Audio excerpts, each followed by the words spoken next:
Telangana CM Revanth Reddy పర్యటన కొనసాగుతోంది. AICC general secretary KC వేణుగోపాల్తో సీఎం రేవంత్ భేటీ అయ్యారు.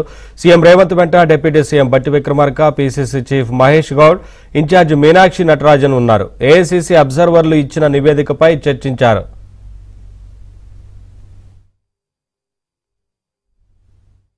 రాష్ట్ర కాంగ్రెస్ కమిటీకి సంబంధించినంతవరకు ఆర్గనైజేషన్ బలోపేతం చేయడం కోసం కావాల్సినటువంటి సంప్రదింపుల కోసం మా అందరినీ ఇక్కడ పిలవటం జరిగింది.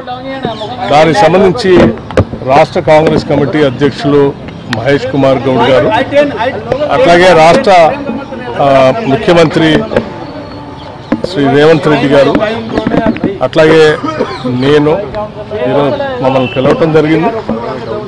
దానిపైన ఆర్గనైజేషన్ జనరల్ సెక్రటరీ పెద్దలు శ్రీ వేణుగోపాల్ గారితో కూర్చొని ఇప్పటివరకు రాష్ట్రంలో సంబంధించిన ఆర్గనైజేషన్ మ్యాటర్స్ సలహాలు సంప్రదింపులు వారికి సంబంధించిన మా దగ్గర ఉన్నటువంటి సమాచారం ఏం చేయాలో ఏంటి అని వారు అడిగారు. వారికి సంబంధించి